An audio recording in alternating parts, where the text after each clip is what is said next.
The war between humanity and the Corlith Dominion had always been a precarious, bitter conflict, punctuated by battles and skirmishes but governed by a tenuous code of conduct. Both sides had maintained a grudging respect for the other's prisoners, honoring an unspoken agreement to treat captives with a level of dignity. The Dominion was a massive alliance of alien species with advanced technology and a long history of conquest, while humanity, a relatively new player in the galactic sphere, had rapidly learned to fight for survival. But even with all their differences, humanity held to the hope that the Dominion saw them as more than just another subjugated species. They thought that perhaps, if nothing else, mutual respect would guide their enemies' conduct. That illusion was shattered when a disturbing transmission reached Earth, one that would burn itself into the collective memory of all humanity. The feed was a Dominion broadcast, intercepted by Earth's intelligence network, showing footage from one of their prison camps. Rows of human prisoners, soldiers, civilians, young and old, stood bound and restrained. The cold, dispassionate voice of the Dominion official on the screen declared these humans as examples for others who dared resist Dominion rule. Then, in a display of power meant to strike fear into humanity, the prisoners were executed. The message was clear: resist us, and face annihilation. The broadcast ended abruptly, but the impact on Earth was immediate. The callousness of the execution struck a nerve that went beyond grief. This wasn't just an act of war. It was an open declaration of disdain, a brutal demonstration that the Corlith Dominion saw humanity as little more than a nuisance to be crushed. Earth's leaders were shaken, their first reactions a mixture of shock, grief, and disbelief. This act had broken every standard, every protocol that humanity held dear, crossing a line that had long kept the conflict contained. As word of the atrocity spread, fury ignited across every corner of the world. People gathered in streets and squares, united in mourning and outrage. Military leaders convened, their expressions hardened as they reviewed the footage. Diplomatic channels once aimed at peace were abandoned, replaced with calls for a council that could no longer discuss mere defense but something more powerful: retaliation. The shock soon turned to a hardened resolve, a collective acknowledgement that the Dominion's cruelty would only continue if humanity did not stand against it. In a globally broadcast council, Earth's leaders and military commanders came together. Each representative spoke with conviction, their voices resonating with the determination of the people they represented. There were no more illusions about compromise or coexistence. The decision was inevitable. The only way forward was to stand against this cruelty with the full might humanity could muster. There was no room for indecision, no space for doubt. The council vote was swift and unanimous. Humanity would declare war, not to merely defend but to send a message of its own. In an address to Earth, humanity's leaders announced their decision. Every word was laced with the gravity of the choice they'd made. To the Dominion, and to every species who values justice, they declared, we will not be silenced. We will not be broken. We will stand against this tyranny, and we will fight for those who were taken from us. To the Corlith Dominion, hear this: humanity has declared war. The impact of those words was electric. Across Earth, people knew this war would not be like the skirmishes of the past. It was a moment that marked a shift in humanity's stance, a turning point that transformed grief into action and fury into purpose. This was no longer a fight for survival. It was a fight for justice, for dignity, and for the memory of those who had fallen. Humanity had declared full-scale war, and they would see it through. In the days following the Council's declaration of war, a transformation swept over Earth. Nations that had once competed fiercely in politics and commerce set aside their differences. Leaders, scientists, and strategists from every corner of the globe gathered to share resources, expertise, and knowledge. The resolve to face the Corlith Dominion was palpable. Humanity was no longer a collection of independent nations but a unified front, driven by a collective fury and a common cause. The mobilization was swift and intense. Every sector was repurposed for the war effort. Factories shifted from consumer goods to military manufacturing. Universities and research labs pivoted to focus on defense technology, and supply chains were restructured to prioritize critical resources. Resources that had once been jealously guarded were now pooled, creating an unprecedented flow of materials and innovations. Medical supplies, fuel, rare metals, all were channeled toward a singular goal, standing strong against the Dominion. In labs and workshops across Earth, scientists and engineers worked around the clock. They analyzed every fragment of intelligence on Dominion technology, dissecting Dominion weapon systems, ship configurations, and communication protocols. Humanity knew it was facing an enemy with an immense technological advantage, but instead of discouraging them, it inspired relentless innovation. Researchers developed new propulsion systems, reverse-engineered alien shielding, and began production of powerful hybrid weapons designed specifically to counter Dominion capabilities. Tactical simulations, battle AI, and reconnaissance drones were refined, preparing for a future where every advantage would count. Humanity's defense forces were restructured and reinforced. Massive enlistment campaigns swept through cities and towns, and people answered in waves. Veterans re-enlisted, sharing hard-won knowledge with younger recruits, while civilians from all walks of life volunteered, determined to protect their home. Training camps across Earth filled to capacity as recruits learned advanced tactics, trained on new weapons, and prepared for the brutal conflict ahead. Elite units practiced in zero-gravity chambers, honing their combat skills for the alien landscapes they might encounter. The sense of duty was tangible. Everyone, from fresh recruits to seasoned officers, felt the weight of what they were fighting for. They were defending not just lives but the dignity and future of their species. As Earth's military forces took shape, so too did its resolve to make its stance known across the galaxy. Humanity crafted a message, a broadcast that would reach the stars. In it, a representative stood before a screen showing images of Earth, of its cities, its people, and the vibrant diversity that defined humanity. The representative spoke with unwavering conviction, describing the atrocity committed against their captured soldiers and declaring humanity's intent to resist. The message was direct: humanity would not be intimidated, would not surrender, and would stand in defiance against any force that sought to oppress or humiliate them. To the people of the galaxy, the representative said, we call upon those who value freedom, justice, and life itself to join us. The Corlith Dominion has shown its cruelty. We will show our strength. To our enemies, hear this clearly: humanity will not back down. We will not rest until every injustice has been answered. The message reverberated across Dominion territories, neutral worlds, and hidden pockets of resistance.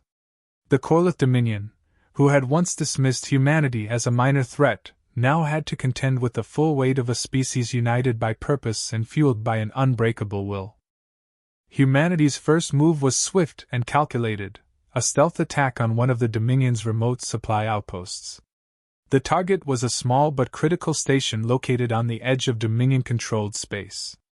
This outpost supplied food, weapons, and energy to numerous Dominion sectors, and hitting it would be a decisive opening blow. Human ships equipped with newly developed cloaking technology approached silently, evading Dominion sensors.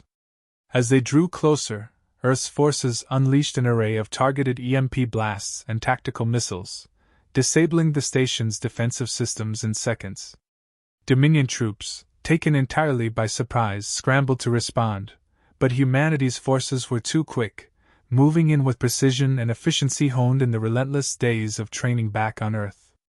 As the human forces dismantled the outpost's resources, they encountered something unexpected: a holding area containing human prisoners. Captives who had been taken in earlier skirmishes were kept in small, dark cells, shackled and exhausted. When the soldiers unlocked their cells, they found their fellow humans emaciated but alive. The relief on the captives' faces was profound, and seeing them in this condition only hardened the resolve of every soldier involved in the mission.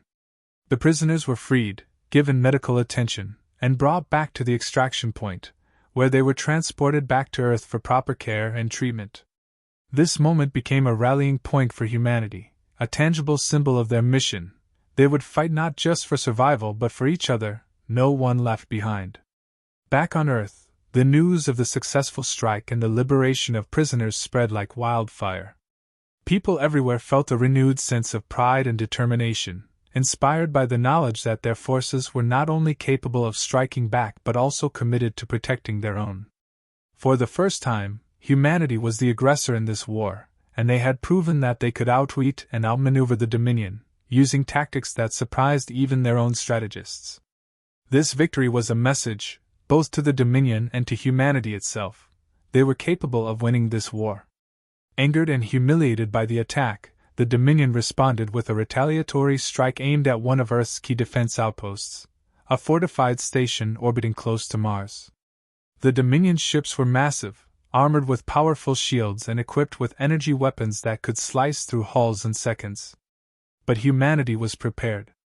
Earth's forces deployed their new guerrilla tactics and defensive systems, optimized to counter Dominion ships. AI-controlled drones darted through the battlefield, launching coordinated attacks on weak points in the Dominion's armor, while human pilots executed evasive maneuvers that frustrated Dominion gunners. New weapons developed specifically to disrupt the Dominion's energy shielding caused their ships to malfunction, leaving them vulnerable to Earth's missiles and high-intensity laser blasts. In the face of humanity's unconventional tactics and advanced weaponry, the Dominion fleet faltered. For every human loss, Dominion forces paid dearly. Finally, battered and confused, the Dominion ships retreated, leaving the station intact and marking a resounding victory for Earth's forces. The resilience of humanity's defenses and their ability to adapt had turned what the Dominion thought would be a swift victory into a bruising defeat. Humanity was quick to capitalize on the psychological impact of these victories. Footage of the stealth attack, the rescued prisoners, and the successful defense against the Dominion's counterstrike was carefully edited and broadcast across Dominion space. The images showed the indomitable spirit of humanity and the Dominion's inability to break them, creating cracks in the Dominion's image of invincibility. Word of these battles spread quickly, reaching Dominion-controlled worlds and even neutral territories. Rumors circulated that humanity had managed to withstand and even outmaneuver the Dominion, sparking quiet whispers of doubt and resistance in the furthest reaches of the Dominion's empire. Humanity had taken the first steps in a war that was quickly becoming more than a battle for survival. It was now a fight to expose and undermine the Dominion's iron grip. The days of merely defending Earth were over. Humanity was on the offensive, and the Dominion was beginning to realize that they had underestimated this species they had thought weak. With every victory, humanity grew bolder, its forces sharper and its people more united. Human envoys made cautious first contact with various alien factions, many of whom had endured the Dominion's iron grip for far longer than Earth. These factions were scattered and wary, having witnessed countless civilizations rise and fall under Dominion rule. Some even viewed humanity as just another species destined to be crushed. But human resilience, ingenuity, and sheer refusal to bow impressed even the most skeptical. Earth's diplomats conveyed the message with raw honesty, recounting the horrors and sacrifices endured in the war, and their determination to not only survive but to liberate others as well. Gradually, a few factions began to listen. One of the first allies was the Iliari, a people whose advanced medical technology and biotechnological expertise had been exploited by the Dominion for centuries. The Iliari saw in humanity a reflection of their own lost spark, a willingness to fight where others might surrender. Impressed by Earth's commitment, they offered their expertise in biomedicine, helping to develop advanced combat medicines and regenerative techniques. These medical advancements drastically reduced human casualties, enabling soldiers to recover quickly, sometimes even mid-battle. Another key ally was the Trelvec, a mechanically sophisticated species with unique weapons that could bypass standard Dominion shielding. Their plasma-based weaponry, paired with human engineering skills, became a powerful combination. Together, human engineers and Trelvec scientists began retrofitting Earth's ships with weapons capable of piercing Dominion armor, a game-changer on the battlefield. The Vardar, a species with formidable knowledge of Dominion tactics and espionage, joined the coalition next. They had been deeply embedded in Dominion networks as spies and informants for generations, forced to feed intelligence to the Dominion in exchange for survival. The Vardar saw in humanity a rare opportunity to disrupt the Dominion from within. Their network of spies and informants became invaluable, providing intelligence on fleet movements, supply chains, and weaknesses in Dominion defenses. The Vardar also shared stealth technology that allowed human ships to operate undetected in Dominion-controlled regions, a strategic advantage that paid off immediately. Equipped with these new technologies and backed by fresh intelligence, humanity's tactical playbook expanded dramatically. They learned of a Dominion-controlled resource planet, rich in the minerals needed to power Dominion ships and weaponry. Targeting this planet would significantly hinder Dominion logistics and halt their war machine, at least temporarily. Led by a human Trelvik task force, a coalition fleet set out with a focused plan: hit hard, cripple the supply lines, and retreat before Dominion reinforcements could respond. The assault was precise, striking at key resource hubs on the planet's surface. Ilyari combat medics, Trelvik engineers, and human soldiers worked together seamlessly, each contributing unique strengths. The Dominion's ground forces, unaccustomed to such a coordinated and well-equipped enemy, were caught off guard. The coalition forces managed to disable extraction facilities, sabotage refineries, and destroy massive stockpiles of resources in a series of surgical strikes. By the time Dominion reinforcements arrived, the coalition was already on the move, leaving a wasteland in their wake. The attack shook the Dominion leadership to its core. They had believed humanity to be an insignificant pest, easily swatted down, not a credible threat capable of rallying others.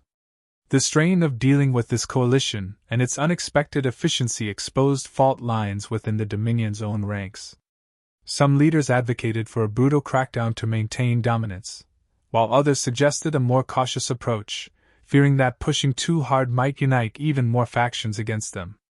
The Dominion High Council's indecision trickled down to the front lines, affecting morale and command structures. Field officers noticed delays in orders, and lower-ranking soldiers began to question their superiors. The Dominion, so accustomed to ruling with fear, found that fear was a double-edged sword. It bred resentment, and, ultimately, fractures in loyalty.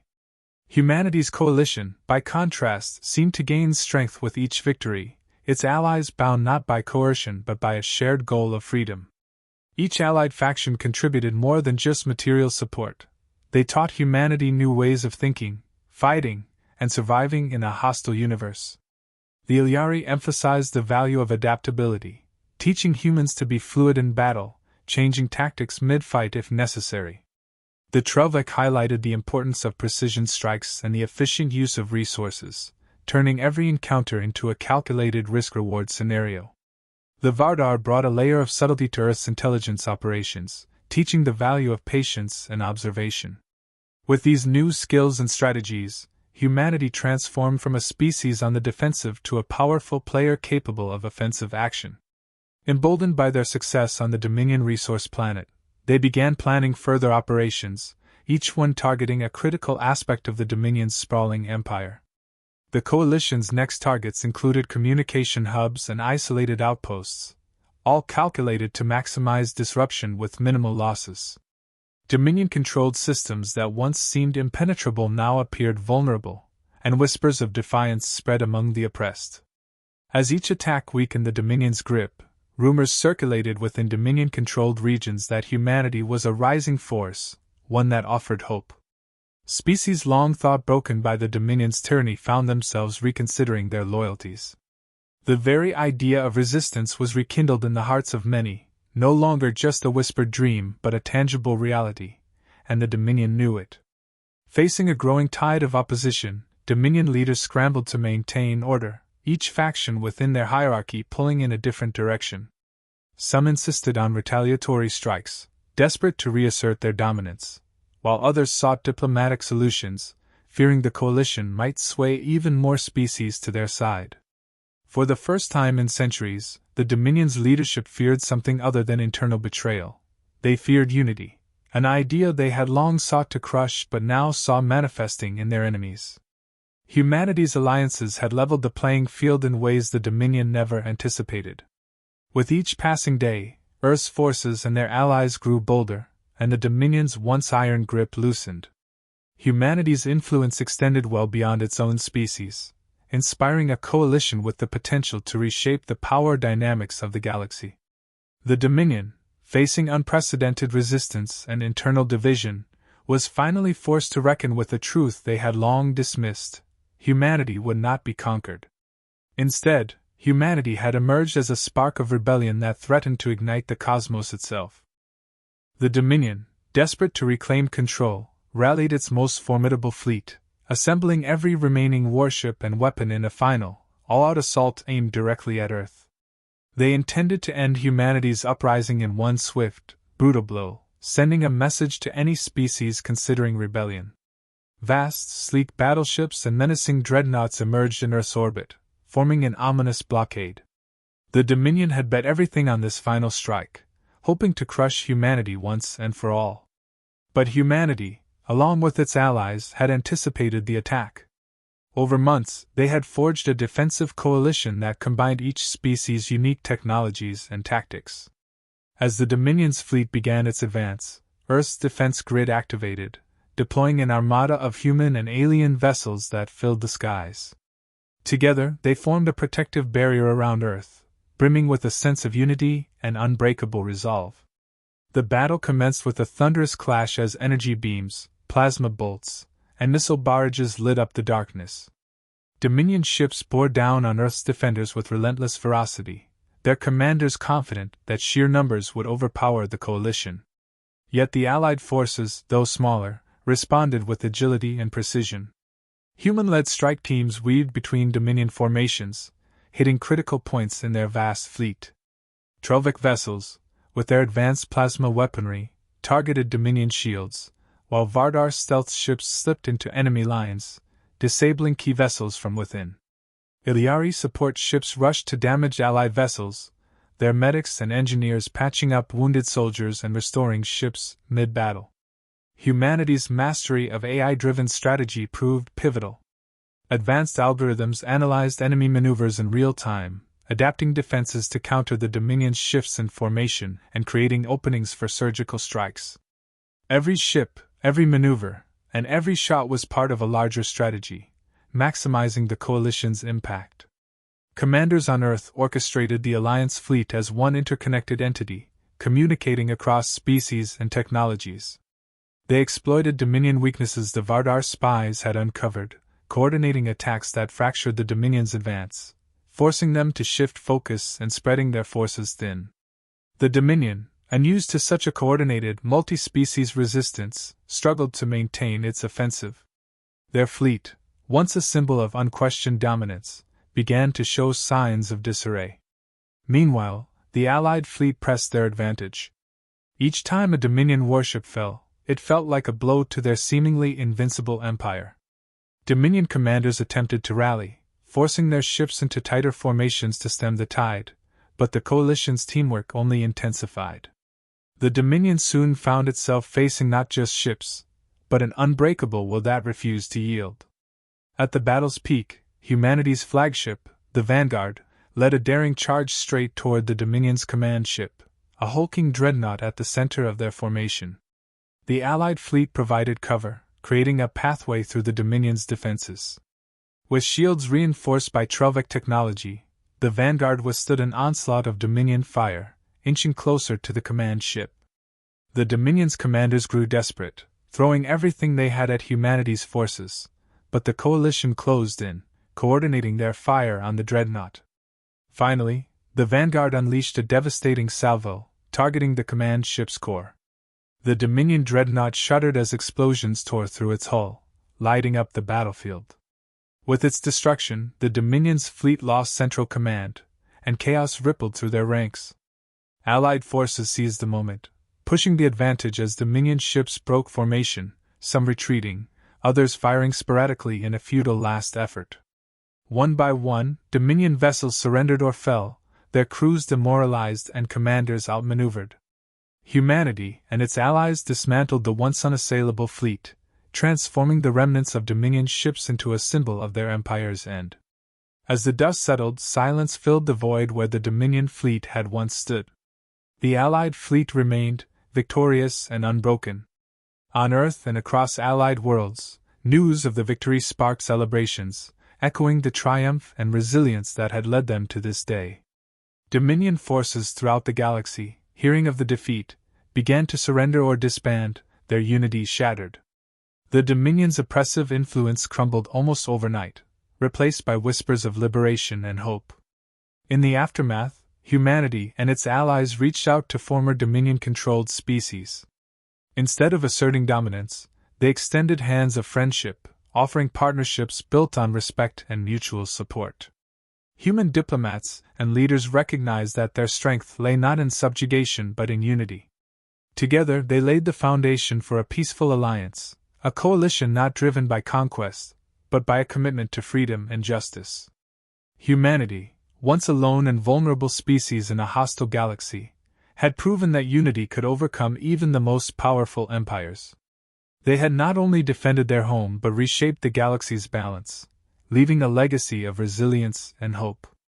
As the galaxy celebrated its new era, humanity's place was clear, not as conquerors, but as defenders of a brighter, united future.